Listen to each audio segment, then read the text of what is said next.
Hello everyone, welcome to qualifying site. তো আমরা polity পড়ছিলাম and, আমাদের পলিটির ইনিশিয়াল কয়েকটা চ্যাপ্টার শেষ হয়েছিল, হিস্টোরিক্যাল আন্ডারপিনিংস, এবং তারপরে আমরা পড়েছিলাম ইউনিয়ন এন্ড ইটস টেরিটরি, এবং তারপরে সিটিজেনশিপ আমাদের শেষ হয়েছে। তো আজকে আমরা যে ইন্ডিয়ান পলিটির সব থেকে মানে এক্সাম পয়েন্ট অফ ভিউ থেকে যদি বলতে চাই, তো বলতে পারি যে সব থেকে ইম্পর্টেন্ট একটা চ্যাপ্টার যেটা নাকি আমরা স্টার্ট করব। তো সেটা কি আমাদের পার্ট 1-এ ছিল ইউনিয়ন এন্ড ইটস টেরিটরি, এবং কনস্টিটিউশন অফ ইন্ডিয়ার পার্ট 2-তে ছিল সিটিজেনশিপ, এবং আজকে আমাদের টপিক হচ্ছে part 3 of the constitution of India, কি part 3 of the constitution of India, যেটা নাকি ফান্ডামেন্টাল, তোমরা সবাই জানো, রাইটস। তো আজকে আমাদের টপিক কি ফান্ডামেন্টাল রাইটস। তো ব্যাপার দেখো, আমি যখনই এই চ্যাপ্টার এর আগে যতবার পড়াতে গেছি একটা জিনিস আমি বুঝেছি যে কোথাও না কোথাও এই যে রাইটস, এটা কেন ফান্ডামেন্টাল, কেন কি, কত টাইপের রাইটস হয়, এই ব্যাপারে পৃথিবীর 99.99% লোক কনফিউজড। তো সেই ব্যাপারটা ফান্ডামেন্টাল রাইট তো আমরা পড়বো, তো তার আগে আমাদের এটা দেখবো যে অ্যাকচুয়ালি ব্যাপারটা কি, কত রকম রাইটস হয়, তার মধ্যে এমন কোন কোন বৈশিষ্ট্যগুলো থাকলে সেটাকে আমি ফান্ডামেন্টাল রাইটস বলি, রাইট, বা এমন কোনগুলো আমাদের অ্যাকচুয়ালি রাইট কিন্তু আমাদের ফান্ডামেন্টাল রাইটস না, রাইট, সেই জিনিসগুলো আমাদের একটু বোঝা যাক। তো ইউজুয়ালি রাইট মানে কি, এক কথায় তোমাদের বাংলায় বলবে যে অধিকার, রাইট, যে কি যে আমি সারা মাস কাজ করছি তারপরে স্যালারি পাবো, এটা আমার অধিকার। কিন্তু ওটা কি আমার ফান্ডামেন্টাল রাইট না? তাহলে কেন না? তুমি বলবে যে কোথাও না কোথাও যে আমি একটা মানুষ হয়ে জন্মেছি, তো আমার বেঁচে থাকার অধিকার আছে, তো এটা কি তোমার ফান্ডামেন্টাল রাইট? ইয়েস। কেন এটা কেন ফান্ডামেন্টাল রাইট? তো সেই ব্যাপারগুলো কত রকমের রাইট হয় আমাদের দেখা যাক মোটামুটি, তো এর তো কোনো শেষ নেই। তো ইউজুয়ালি যেগুলো আমরা কম বেশি রাস্তাঘাটে চলতে ফিরতে শুনে থাকি, যেমন ধরো এক দেখো হতে পারে ন্যাচারাল রাইট, এগুলো কোনো সেরকম ভাবে দেখো ওয়েল ডিফাইন্ড কোনো এক্সপ্লেনেশন নেই, তো তবু আমি বলতে পারি যে এটা আমার ন্যাচারাল অধিকার। ন্যাচারাল রাইট আমি কাকে বলতে পারি? যেটা ধরো পৃথিবীর প্রত্যেকটা প্রাণী বা প্রত্যেকটা জীবকে নেচার দিয়েছে, এই ডেফিনেশন গুলো পুরোপুরি আমার নিজের, যে কি যেমন ধরো একটা মশারও বেঁচে থাকার অধিকার আছে, একটা গাছেরও বেঁচে থাকার অধিকার আছে। তো সেগুলো কি ওই রাইটটা ওকে কে দিয়েছে? নেচার দিয়েছে। কিন্তু তাহলে বলবে যে একটা মশাকে আমি মেরে দিচ্ছি, তার জন্য তো আমার কোনো পানিশমেন্ট হচ্ছে না, তার রাইট যে আমি ভায়োলেট করে দিচ্ছি, তো সেটাতে তো আমার কোনো পানিশমেন্ট হচ্ছে না। হ্যাঁ, এই জন্য হচ্ছে না কারণ ওগুলো ওকে কোনো ল ওকে ওই সেই রাইটটা দেয়নি, ওকে কি ন্যাচারালি ওর বেঁচে থাকতে গেলে এই জিনিসটা লাগবে, এরকম একটা ব্যাপার। তো সেক্ষেত্রে ওটা ন্যাচারাল রাইট। তুমি একটা গাছ কেটে দিচ্ছ, কেন তোমার পানিশমেন্ট হচ্ছে না? কারণ গাছের হয়ে কোনো ল তাকে পানিশমেন্ট দেয়নি। এবার পৃথিবীতে দেখা যাচ্ছে যে কোনো একটা জঙ্গলের জন্য বা কোনো একটা পার্টিকুলার টাইপের গাছের জন্য, গাছ কাটলে তোমার শাস্তি হবে, এরকম কোন একটা ল আছে ইন্ডিয়াতে, সেরকম অনেক ল আছে, তাই না? যে তো সেই ক্ষেত্রে তো সেটা কি হয়েছে, লিগাল রাইটের মতো ব্যাপার দাঁড়িয়ে আছে। কিন্তু ন্যাচারাল রাইট আমি কাকে বলবো? যেটা নাকি প্রত্যেকটা, শুধুমাত্র হিউম্যান বিং নয়, প্রত্যেকটা নেচারে যে কটা জীব বা জন্তু বা যা আছে সবার যে অধিকারগুলো আছে, যা নেচার দিয়েছে, ঠিক আছে, একটা মশা বেঁচে আছে, মাছি বেঁচে আছে, একটা বক উড়ে বেড়াচ্ছে, একটা হাঁস সাঁতার কেটে বেড়াচ্ছে, তো এগুলো ওদের যে রাইট, এটা কি ন্যাচারাল রাইট, রাইট। তো ন্যাচারাল রাইট তো গেল, তো এরপরে আর কি টাইপের রাইটের কথা আমরা শুনেছি? হ্যাঁ, একটা টার্ম তোমরা বারবার শুনেছো, কি হিউম্যান রাইটস। তো হিউম্যান রাইটস আমি কোনগুলোকে বলবো? যে হিউম্যান রাইটস কিছুই নয়, সেই ন্যাচারাল রাইট গুলো, যেগুলো শুধুমাত্র given to only to humans. Human rights কোনগুলো? Those natural rights given to only to humans। কোথাও না কোথাও এমন কোন জিনিসগুলো ঘটলে আমি বলবো যে হিউম্যান রাইট ভায়োলেট হয়ে যাচ্ছে না? যে কোথাও না কোথাও দেখো, তুমি অ্যাজ এ হিউম্যান বিং, তোমাকে যদি আমি এডুকেশন না দিই, তো সেক্ষেত্রে তো তুমি ঠিক একটা মানুষ হয়ে মানুষের মতো জীবন কি তুমি চলতে পারবে? কোথাও না কোথাও তুমি এখান থেকে মুম্বাই বা ব্যাঙ্গালোর কোথাও যাচ্ছ, তো তোমাকে যে একজন গাড়ির ড্রাইভার বলছে যে হ্যাঁ আমার ওখানে যেতে গেলে আমার ওখানে 100 টাকা ভাড়া লাগবে, তো তুমি 500 টাকা নোট দিয়েছো এবং সে কত টাকা ফেরত দেবে তুমি যদি ক্যালকুলেশন না করতে পারো, তোমার মনে হয় মানে কেন, মানে তুমি জানোই না যে মানে 500 থেকে 100 বিয়োগ করলে 400 হয়, তো সেই ক্ষেত্রে তোমার মনে হয় তুমি একটা মানুষের মতো, সুস্থ মানুষের মতো জীবনযাপন কাটাতে পারবে আর কি। ঠিক, তো সেই জিনিসগুলো, সেই ন্যাচারাল রাইট গুলো যেগুলো আমরা মানে ভায়োলেট হয়ে গেল, যেটা মশা মারলে আমরা বলছি না যে ওগুলো কি ন্যাচারাল রাইট ভায়োলেট হয়েছে। কিন্তু কি, যে জিনিসগুলো আজকে তুমি ধরো একটা ঘরের মধ্যে আমি যদি এখন 500 জন লোককে বন্দি রেখে দিই, তোর জেলখানাতেও, সংশোধনাগারেও, যে আমি যদি দেখবে ওখানেও কিছু রুল আছে, কারণ কি আমাকে হিউম্যান রাইটস ফলো করে তোর মানে পানিশমেন্ট দিতে হবে। যে আমি যদি একটা মানে 6x6 ঘরের মধ্যে 100 জন কয়েদিকে রেখে দিই, তাহলে কি বলবো, মানুষ হয়ে বাঁচতে পারে না, মানে কি হিউম্যান রাইটস ভায়োলেট হচ্ছে। রাইট, ওকে।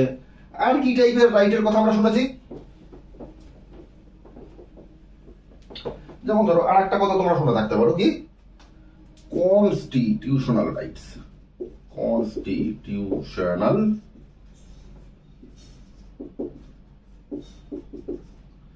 এবার দেখো কনস্টিটিউশনাল রাইট কোনগুলো, যেগুলো দেখো কনস্টিটিউশন হচ্ছে যে কোনো একটা নেশনের fundamental law of the land.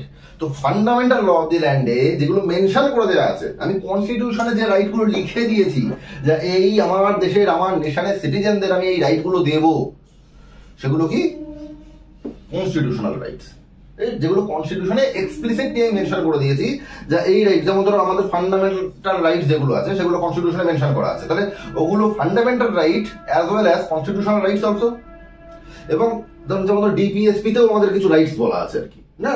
তো সেই জিনিসগুলো যে আমাকে কোথাও না কোথাও দেখবে ডিপিএসপির আর্টিকেল নাম্বার 46 পরবর্তীকাল আর্টিকেল 21A হয়ে আমাদের ফান্ডামেন্টাল রাইটস যে পার্ট 3 তে ঢুকেছে। তো তার মানে কি, যে কোনো একটা রাইটস এই রাইটসে কনভার্ট হতে পারে। তো ডিপিএসপি তে যেগুলো আছে ওগুলো অ্যাকচুয়ালি আমাদের রাইট, সেটা আমরা পরে করবো। তো কোথাও না কোথাও এই যে আমাদের সেই মানে এই যে দেশে বেকার সমস্যা বেড়ে গেলে আমরা গভর্নমেন্টকে দোষ করি কেন, ঠিক আছে, জবাব দাও, জবাব চাই। তো ব্যাপার হচ্ছে কি, কোথাও না কোথাও ওই আমি যে একটা সুস্থ কাজ পাবো এবং ঠিকঠাক মায়না পাবো, ঠিকঠাক জীবন করতে পারবো মানে আমরা অ্যাজ এ সিটিজেন, তো সেটাও আমাদের রাইট, তাই না? তো সেগুলোও কনস্টিটিউশনে মেনশন আছে, মানে ওগুলো কি কনস্টিটিউশনাল রাইটস। ঠিক আছে, আর কি কি টাইপের রাইট হতে পারে, এক হতে পারে লিগাল রাইট,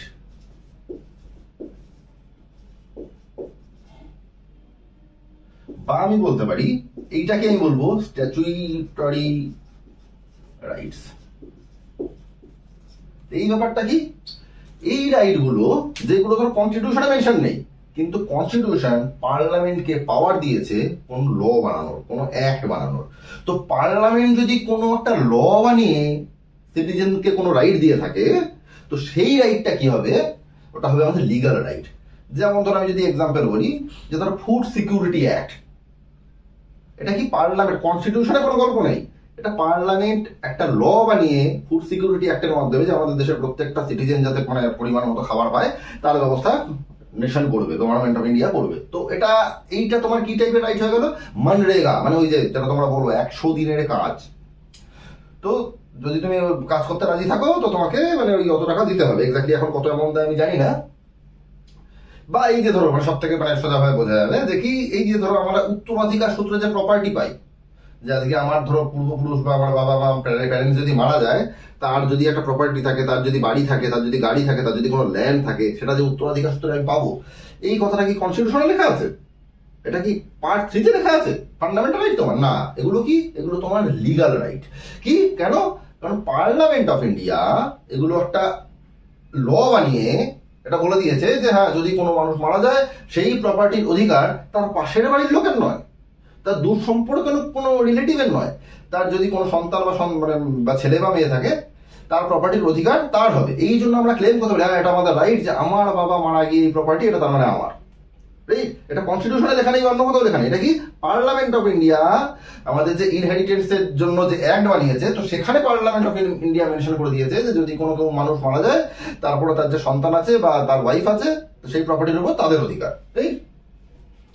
তো এবার দেখা গেল আমরা দেখলাম যে এই এতগুলো টাইপের রাইটস হয়।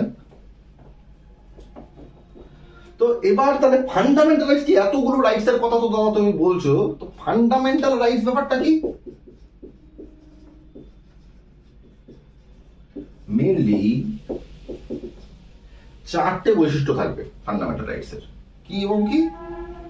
প্রথমত, এই ফান্ডামেন্টাল রাইটস হচ্ছে এগুলো এরকম একটা রাইট যেগুলো ছাড়া কনস্টিটিউশনাল রাইটস তো অবশ্যই, যেগুলো কনস্টিটিউশন আমি লিখেছি প্রত্যেকটা আমাদের কনস্টিটিউশনাল রাইটস, কিন্তু তার মধ্যেও ফান্ডামেন্টাল রাইট সেগুলো যেগুলো ছাড়া হিউম্যান এক্সিস্টেন্সই পসিবল না। কি বলবো?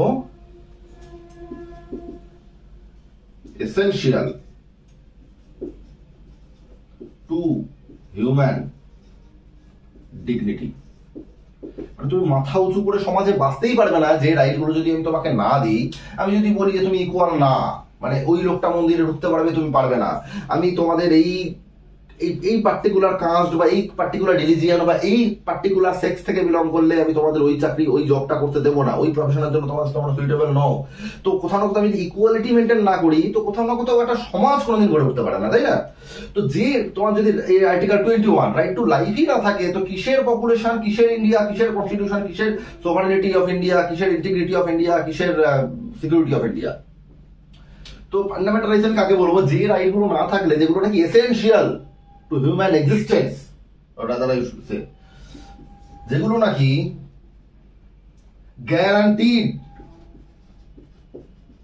Guaranteed by the constitution of India.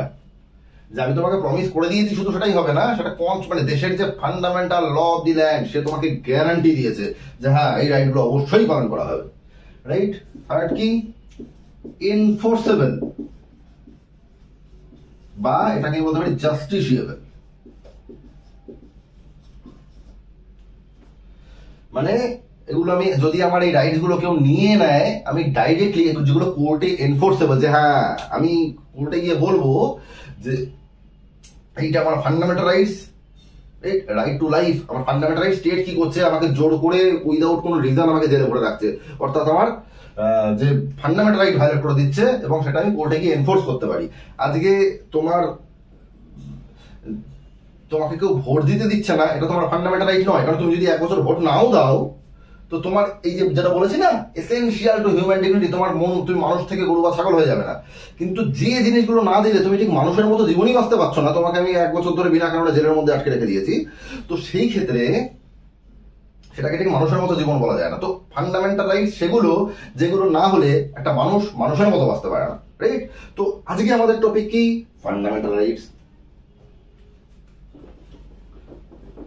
আজকে আমাদের টপিক কি? Fundamental rights. ফান্ডামেন্টাল রাইটস আমরা কি পড়বো? ফান্ডামেন্টাল রাইটস আমরা কি পড়বো?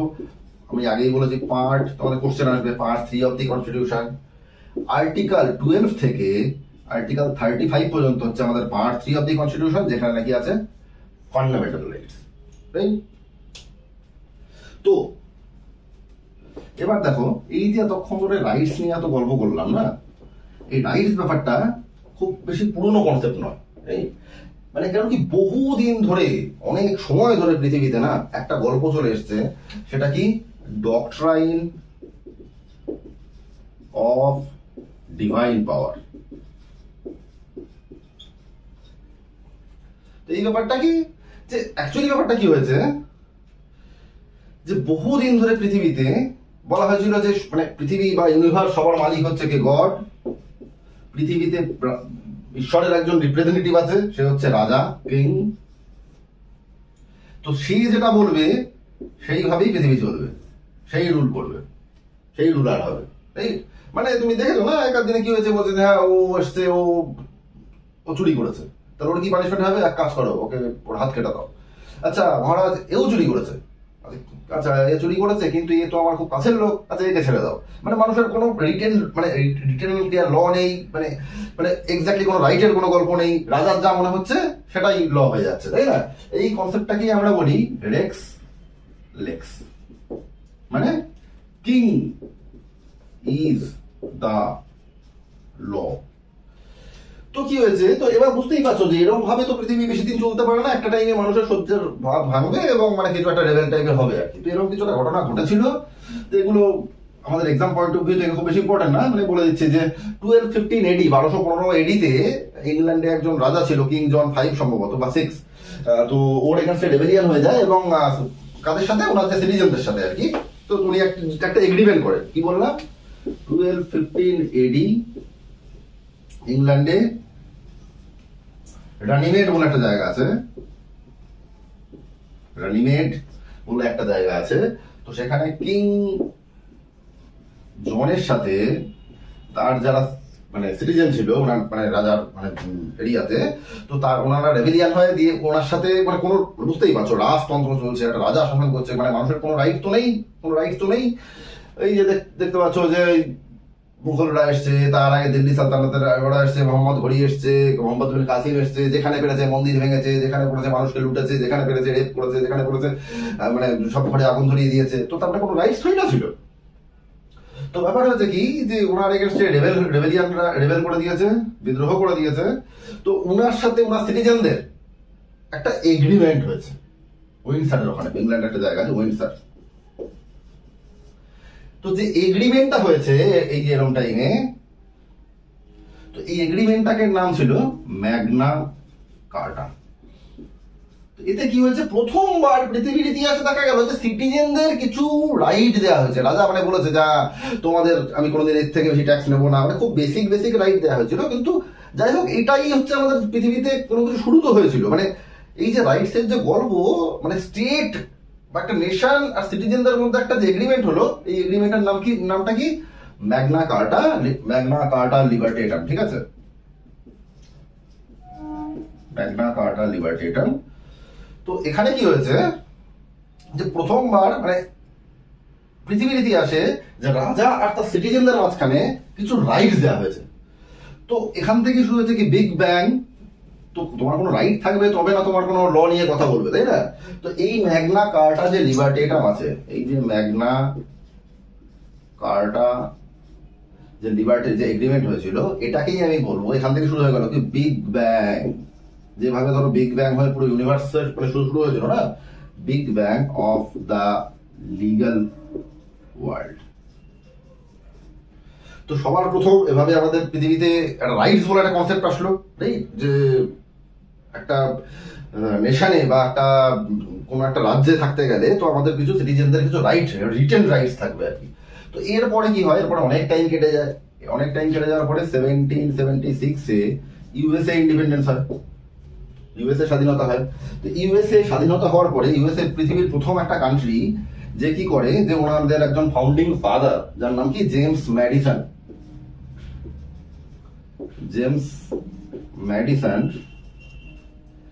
পসিবল 1797-এ একটা বিল অফ রাইটস তৈরি করে।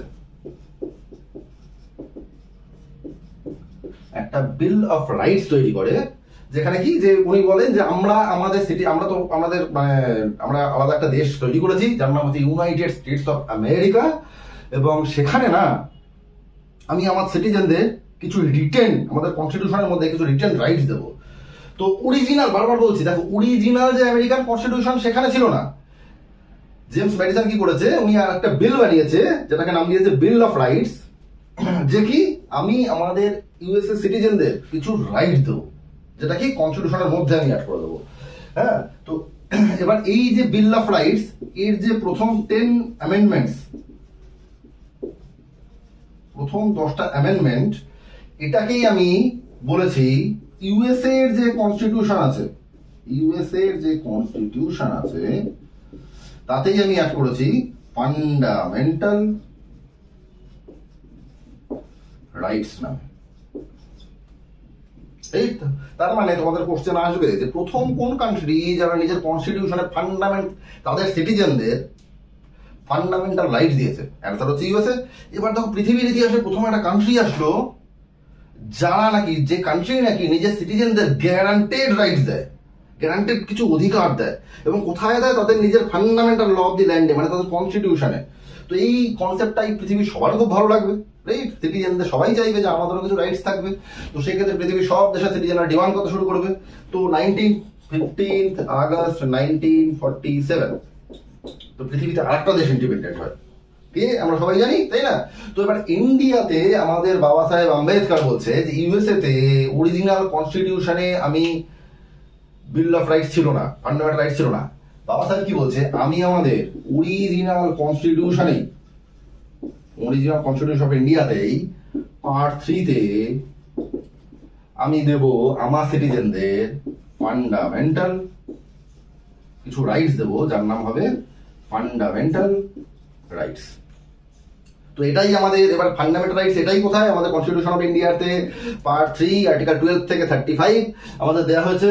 তো ওভারঅল যে ওভারভিউ ছিল সেটা আমরা আজকে দেখলাম, এবং পরের ভিডিও থেকে আমরা দেখবো যে একটা ফান্ডামেন্টাল রাইটস তার কি তাৎপর্য কি, এবং কি কি রাইট আমাদের দেওয়া হয়েছে অ্যাজ এ সিটিজেন, আমরা কি কি রাইট পেয়েছি, কোনো নন সিটিজেন কি কি রাইট পেয়েছি, এটা পুরো আমরা ডিটেলে পরের ভিডিও থেকে দেখবো। রাইট, নমস্কার, ভালো থাকবেন।